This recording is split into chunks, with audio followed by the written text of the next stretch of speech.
back, everybody. Another YouTube video after a hiatus when I was over in Wales, Ireland, Colorado, all over the shop, competing, vacationing, all of that. So you can see we've added a couple of pieces of hardware to the collection and really successful trip all in all. I was able to go over to Wales, compete, spend a day or two there, then head over to Ireland and have a little mini vacation with Ashley, my stepdad, my mom, before heading off to Colorado. They continued the vacation and ended up catching me on the live stream. So yeah, all in all, really happy with how things are going and really excited for what's to come. What was your favorite thing being over in Wales and stuff? Like, was there anything in particular that you saw that kind of stood out from anything else? Well, didn't spend too much time in Wales. Okay. Spent 4 or 5 days in Ireland. And the cool bit about Ireland is it seems like there's a lot of walking streets there where it's lined with shops. It's almost like a ski chalet without the ski hill, or a ski village where you're walking everywhere and there's shops and there's pubs and all of that.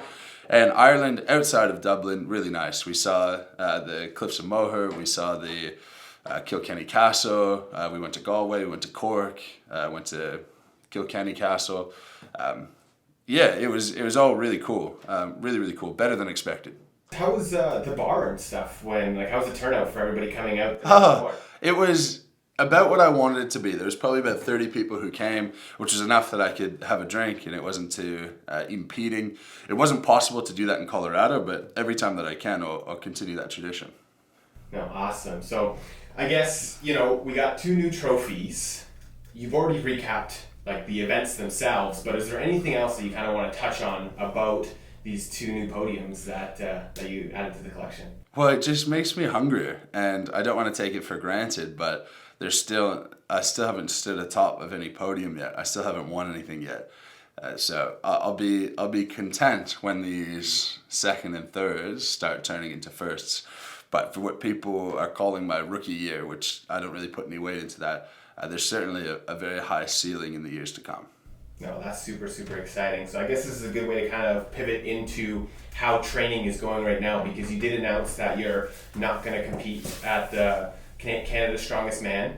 And I kind of want to dive into that a little bit. What was the reasoning behind that? Was that a discussion with laws? I remember you saying something about the calf. Let's just wrap up kind of why you decided to step out of Canada's Strongest Man.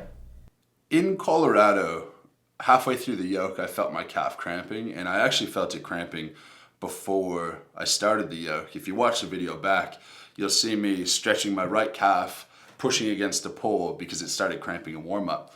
So I went through it, cramped halfway through, and you could see me hobbling big time afterwards.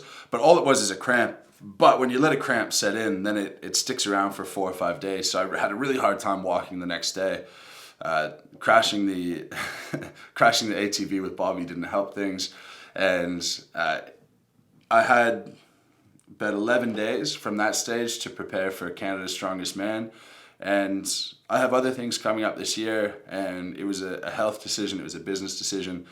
And being able to compete and contend for the title in this circumstance didn't mean that it was the best option for me. Because if I went there and I got hurt, if anything got hurt, it really wouldn't make sense for where I'm at in my career and for the things that I have on for the rest of the year. So a follow-up question to that is how is your body doing right now? Because you've been, doing some major competitions here in the past couple of weeks back to back. How's training been, and then kind of how's your body feeling after deadlifting 2 weekends in a row, large amounts of weight? Yeah. It's holding up way better than I expected it to. And yesterday was my first proper day back of training. And that went pretty well. There's a couple of things, because after Shaw, I didn't train hard last week. I just got in and got the body moving. Things like pressure in your head when you're squatting, for example. But yesterday I was squatting 285, and I think I probably could have hit sets of 15 if I wanted to. I just feel so much better than I expected. I still feel ready to go. I still feel excited. I still feel driven. I'm not getting that neural fatigue where you're kind of quitting on yourself. My joints are fine. My muscles are fine. So I'm in good nick to perform well for the rest of the year for sure. No, that's super, super awesome. So I guess this is probably a good place to segue into, I guess, the Arnold UK that's coming up. How many weeks out are we from that? 5 weeks out from the Arnold UK. And do you know the events yet? I do. It's a 100 kilo monster dumbbell for reps in 75 seconds. It's a 370 kilo deadlift for reps. It's a bag toss, 5 bags from 22 to 29 kilos. It's a stone run, and it's a 500 kilo yoke for 10 meters. 500 kilo yoke for 10 meters. That's like it's a bit of a gimme event for me, really. And it's always nice, one, for the points, but two, knowing that other people will be hammered by that a little bit. And it's just extended rest for me, really. Maybe I'll do it without knee sleeves to appease the people who are giving me a hard time for having them on. That's awesome.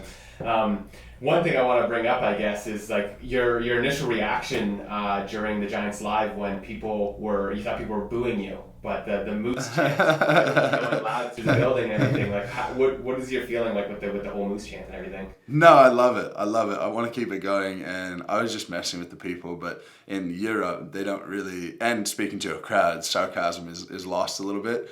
But that's sort of me. I enjoy getting that rise, and I enjoy having 10 people afterwards, concerns coming up to me as though I was upset, and my DMs were jam full. So yeah, like I said in one of my other videos, keep the moose chant going. I know it's moose, and if it's booze, I'm going to assume it's moose anyway. No, that's good. I actually ended up sending you a text because you had said it on there, and I was like, man, I think they're actually saying moose or whatever. But it's funny that you knew it the whole time or whatever. You know me better than that. Yeah, that's good. So I want to jump into, I think it's a good place for us to segue into kind of Big Loss. He just released a video not that long ago of his top 10 list coming up here in the near future. What do you think? You placed 7th on both Loz's and Liz's list. Yeah. Well, he prepped me for it. We spoke after Shaw, and he said he'd made the video. He's going to put it out. He said, do you want to have a guess at where I put you? And I said, I'm going to guess that you put me 7th. And I got it right. And I was going through the guys who I thought he would put before me. Maxime before me was a surprise. But he's got a longer pedigree than me. He's done some phenomenal things. He's hit the podium at Worlds. If I was making the list, honestly, I'd probably have myself 4th at the moment. In terms of being able to compete at any competition that you put us in. If there's a strongman event of 20 events and you ran it 1,000 times over with the top 20 in the world, I think I shake out 4th at worst, to be honest. But in context of, I've been doing this professionally for 6 months or something, it's wild to think that I'm top 10 in the world in anything. And to get there this quickly, and then to have Liz's list, because when she said how she did it, I assumed that I wasn't going to be on it because I haven't been around that long. To be validated on that list as well. Then I'm looking at Laws and I'm going, I only had half the year to contribute to her points, and somehow she's got me in the same spot as you. Surely there's I think there's an anti-favoritism going on with Laws, and he wants to light a fire under me or something. But it's surreal to be considered in a top 10 for anything. At 7th out of 8 billion or 9 billion or whatever, it's wild. When do you think that you'll be in the top 3, and what do you think that you need to earn? Like, what do you think that you need to do to earn a little bit more respect? Because technically this is your rookie year, right? Is what people are calling it and everything, and you're new onto the scene, and by the looks of it, you're performing well, and you're accomplishing a lot already. What more do you think you need to improve before you're in that top 3 list? They both had Alexi at number 1, and Alexi won the Strongman Classic. He missed the podium at Shaw, but he was on the podium for 11 straight. So I think to be considered the best current strongman, all I need to do is continue doing exactly what I'm doing. Keep hitting podiums. Inevitably, I'll win a comp or two if I keep performing like I do. And I think I just need to prove exactly what I'm doing for longer. If I go out to the Arnolds UK and I perform well there, if I go out to another competition at the end of the year and I perform there, it thrusts me into pretty exciting territory. And I think I could, come November time, I could be top 3. Okay. Do you think you're going to take home the world's strongest man next year? I never speak indefinite because we can get hurt. So many things can happen. But I think if the top guys aren't considering me as a legitimate threat, that they would be mistaken. And to be honest, I think that they are. Yeah. No, that's awesome. Which I think this is a good place for me to ask you about 505, right? We started this 505. That's when we started working together and everything. We've been on this journey over the past couple months now. And, I just want to ask, like, how important is 505 to you right now? And when do you see yourself pulling it? Right now, I think I'm past it. I think I'm past it. Not that I won't try, but in terms of having a dedicated training period towards it, I didn't even do it this year. And I was asked on a podcast how important it is to me. And I realized that I made the choice to go to the Strongman Classic. I made the choice to do the full comp in Wales. I made the choice to go to World's Strongest Man. All of those were after getting invited to the World Deadlift Championships. And whilst it's a cool thing to say I've deadlifted more than anyone ever, it doesn't make as much sense for what I want to accomplish in the sport to put all my eggs in one basket and say I'm going to do the deadlift, because if I'm doing that and say I miss it, or even if I hit it but I miss out on a World's Strongest Man title, you're probably cutting off your nose to spite your face. And in the chronology of how I've come up in strongman, I was invited to the World Deadlift Championship first. So that was my in first. Then I got invited to Worlds. Then I was able to compete in the full show in Wales. And then I got invited to the Strongman Classic. So it hasn't happened as it seemed, where I did well at Worlds and then had a chance at the 505. That was first, which is why I put so much effort and energy behind it. But I think in the future, say towards the end of my career, if I've won the titles I want to win, and then I want to have a crack in 4 or 5 years' time, it's hard to imagine, even if I don't solely focus on it, it's hard to imagine that I don't continue to nudge up my personal best just in general training, in which case it's going to get to that pretty damn close. The conditions were less than ideal in Wales in terms of jet lag, the warm-up area, doing it in competition or in a competition stadium for the first time. And I was about an inch away from hitting 476, which would have been a new PB and would have won the World Deadlift Championship. In that case, with everything else I had going on, it's hard to imagine that even if I don't put all my energy towards it, that it's not going to be there in the next couple of years. Like you said, you haven't had the train, like you didn't actually dedicate it. As much as we made a YouTube series about the road to 505, Yeah.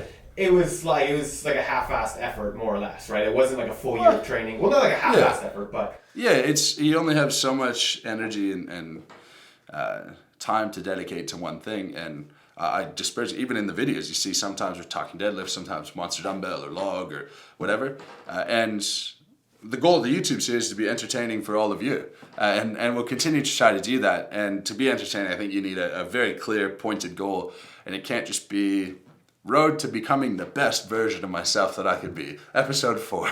Yeah. Taking my mom to dinner. Yeah, no, exactly. Now, when I kind of want to dive into, I guess, maybe the conversations with Laz a little bit. Like, did Laz kind of open up your eyes to like the bigger picture of, like doing the full event and not like just, I guess, like what was kind of like the lead up with Laz and the conversations and everything, and then like now that you're saying that you're kind of past 505, was there conversations with Laz and like did he kind of guide you in that direction, or was it just kind of like you came to it like a mutual agreement, or it was just kind of like your decision? No, look, when I pulled the 425, I knew it wasn't there. Right? I'm not a moron. I'm not going to beat my head into a wall. And the intention was always to do the full show, if I could, right? And I basically did what I expected to do. In terms of attempts, I was going to go 400, 455, 505. Then the day before, I spoke to Laz, and he said, I'm thinking we go 425. I think he said 425, 476, 505, if it's there. And we spoke about how hitting 476 would hinder my capacity to hit 505. And as an athlete, you have to listen to your coach, right? You have to. And he was much more into me trying to compete in the whole show. I thought I'm going to try and hit the best deadlift I can, and if I'm strong enough to hit 505, I'll do it after hitting 476, and that's fine. In the end, I wasn't strong enough to hit 505. And how the competition just happened to shake out is that everyone started underperforming, which is why I went 425. Then that's why I hit 455 instead of jumping to 476. I think if I didn't hit 1,000 pounds, I probably could have done the 476. It was very close. Yeah. But in terms of points in the overall contest, 455 got me pretty good points. It was the right call, and it's a lesson to everyone. No matter, I'm probably the least emotional strongman in terms of having a bias towards my own performance. But even for me, listening to coach is the better. It's always going to be the better option, particularly in the heat of the moment. And it's a respect thing as well. If I've hired him and I'm trusting him, and he's partially responsible and my results partially reflect on him, then he's got to be a part of the journey. I have to listen to him, and if they give bad advice over time, then that's when you move on to the next coach. But I think just listening to the people who have more experience, listening to people who are a bit smarter in the sport than you, really important, and it paid off quite a bit, really. No, I agree, right? And it's almost like, it's just like everybody that hires you, for instance, right? It's like they're trusting your judgment. It's the same thing with you with Laws, right? Yeah. So I guess this is probably a good point to segue into kind of what's next here, Arnold UK, kind of going into maybe training leading up to that.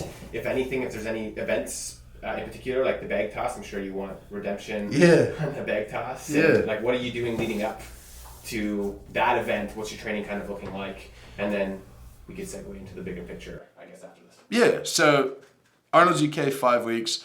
I was really excited to see Alexei Novikov is now in it, which is funny because now I still haven't done a professional competition without Alexei. And at the moment we're 2-2, which to me is mind-blowing. So that, all due respect to everyone else in that contest, I think that's looking like a 2-horse race between Alexei and myself, particularly after Bobby pulled out. Paul probably has an outside chance at pushing us, but I think that it's probably us too. And I'm really excited to go head to head. He pulled away from me big time at the Strongman Classic, and I think that's how it's going to go again. I mean, if you don't perform at every single event, the other guy's gone. But my stones have gotten much better. I was super happy with those at Shaw. I'm going to continue training them hard. The Monster Dumbbell was an awesome performance for me in Colorado, and I think a little bit better strategy. I was probably capable of 7 on the day, 1 behind Alexei, and that's like his staple event. So that's going to be a lot of fun. I mean, 100 kilo dumbbell for reps in 75 seconds between him and I, it's going to hit double digits for sure, and it's going to be exhausting. Bag toss, definitely needs some redemption on that. It's just poor strategy was really the issue at Shaw. Just like trying to go like a wild banshee, and a little bit more methodical, a couple more bags, and we'd be pretty well off with it. Was that your first time doing the bag toss? At this level, yeah. I did it once in a local show. I think it was in my first show, and they were light enough that you could just fire it, no problem. And the frustrating bit is in warm-up, I stepped out and I literally hit the, I believe it was 55-pound bag, was the second heaviest. I just grabbed it, chucked it over, no issue at all. Beautiful, fine, cleared it by about half a meter. But in the time that I messed up the first one, and I had a few extra goes at others, and I was just getting ahead of myself. It's a good lesson. Good lesson. I think my biggest takeaway is that when events get heavier, I need to find a way to go from 5th gear to 4th gear, or 6th gear to 5th gear. And I'm really good at just going and going and going as hard as I can. But in an event that requires you to be powerful after 45 seconds, I think that's a chink in the armor at the moment. It happened at the power stairs, which I could have got by with better strategy, but I was also I was sprinting like it was American football, and it's not. Bag toss, I was 10 out of 10 from the gun. The rope pull at Shaw, I was going like I was going to finish it in 20 seconds. So I think that's a really important lesson for me for that bag toss at Arnold's. But those events for me, it's going to be good. I really think even with Alexi there, I think I'm more likely to win every event than I am to lose the comp. Go from there. Okay, so take me through, I guess, because we're committing to another video series here and everything like that. You know, we got some stuff lined up here in the future. I'll let you kind of take it away here and kind of discuss the details of that. Okay, so everyone's wanted another video series. Everyone's wanted these videos to keep going. And we're really fortunate, been talking to sponsors, and we're getting there in terms of being able to fund it. There's one little bit though, where you guys want the videos, so I want you to be a part of being able to have them continue. So I've started a Patreon. The link is going to be in the description. Now on this, you're going to get extended videos. You're going to get videos early. You're going to get an archive of educational content. When you see me do my webinars, I'm going to put all of those into the Patreon for you guys. You're going to have the ability to communicate. Hop over, check out the link, and it's going to tell you everything that you get. I'm going to do my best to keep it as affordable as possible while keeping these videos going. That way we can go out and be able to continue to do stuff, continue to be entertaining, and you guys can be a part of the ride to the top. Yeah, and be able to, for me to come to all these events and actually get like behind the scenes stuff, and like for us to actually get like more content, right? Yeah, like you guys saw Liz's recap of the Strongman Classic that she did for me. I would love to have Fabian out with me at World's Strongest Man, at the Arnolds, at an undisclosed location towards the end of the year. And you could get, we release videos that day. They could be shot in the morning, edited, done out there. And we could do this style of video, this quality. But if you want it, this is your time to show us that you want it. And I'm going to do everything I can to provide you as much value as possible on top of the YouTube videos for the people who do hop on board. And yeah, pop over to the Patreon and let's continue the journey to the top. For those of you who can't commit to helping out at all, completely understand, and that's totally okay. What you can do is you can comment on the video. Even the people who just comment like algorithm, I love you. Like you understand, you get it. Just leave a comment, even if it's a period. I don't care what it is. Even if you say, I hate you, go for it. I don't care. But that stuff really helps. Sharing it around, interacting across all of my social medias, huge help to be able to keep this going. And in the end, I want to do this for you guys. And let's just make sure we do it together. Even if you go, I'm happy to commit to the Patreon, but I want a breakdown of how to do a deadlift. I want a breakdown of how to do a log press video on there. We'll get it all on there, and the idea is that that's going to be there for several years. And 5 years down the track, we'll have a massive video archive of all of the education, all of the videos, all the content we can put out. And you're going to get to know me pretty damn well. And hopefully we can make you a smarter, a stronger, a more fulfilled athlete. We'll probably chuck a clothing discount code on there, as much as we can do to give back to you. But announcement for the next video series. Yeah? Rogue Invitational. So I have got the invite, which is incredibly special to me. This is becoming one of the most prestigious comps in the world for strongman. It has the biggest prize money, which draws out the biggest competitors. It will literally be the top 10 in the world, headed down to Texas, end of October, and we're going to battle it out. So to answer the question of what can I do to be in the top 3, I come top 3 at Rogue, and it's pretty hard to argue that you're not top 3 in the world. So I am extremely excited. Don't know the events yet. When we do, we'll put it out. I hope that this video can be released on time. I'm going to push Rogue to be able to help get this out to you, help promote it to you, help talk about everything.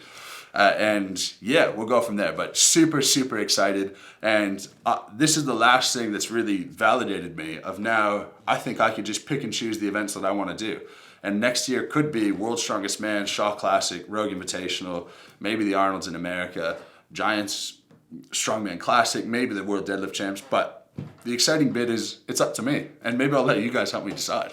I'll leave it to a vote. But yeah, that's the announcement. Super excited. And that's going to be the next 8-week series, Road to Rogue.